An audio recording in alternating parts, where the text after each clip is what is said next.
How y'all doing? So, when people diss people in groups and stuff, make sure you can't get clowned because if you get clowned, it could be really lethal and bad for you.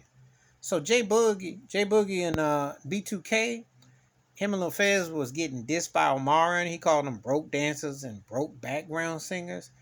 And then Omarion dropped that dud against Mario in that verses, which was comical and embarrassing.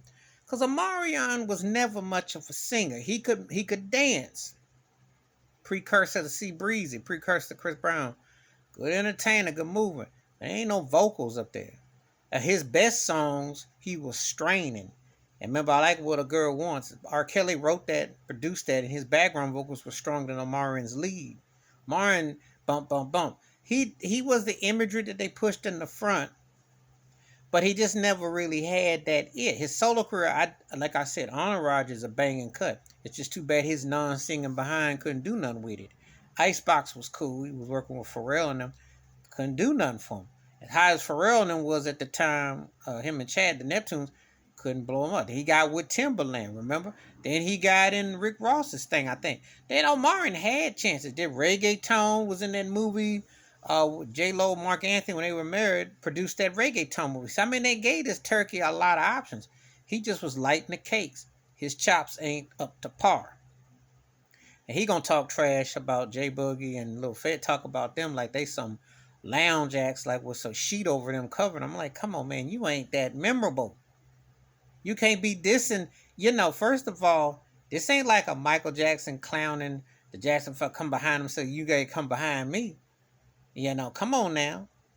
A lot of these turkeys got delusions of grandeur because you ain't that cat. If you were that cat, they would have been jocking you. You'd had multiple opportunities.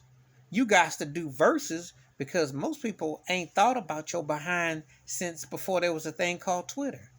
You really haven't been relevant in about 15 years, if we being honest. If we gonna be honest about the situation, you know. You had a little moment.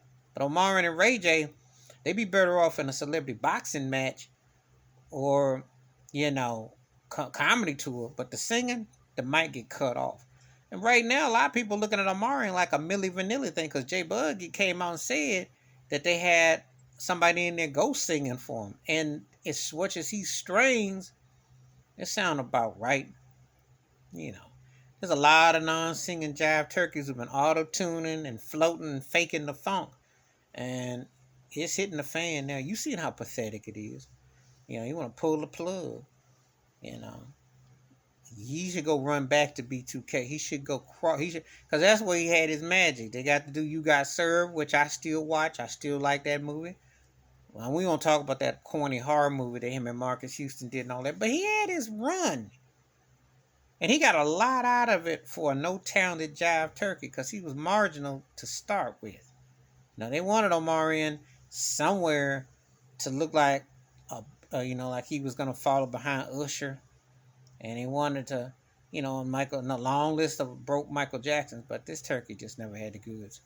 And he just embarrassing himself. And Mario turned his lights out the other night. So, J Boogie and Lil Fez won this one easily. He need to go beg B2K, not ask. Beg him. Say, please let me get back in the group because I suck solo. Please do.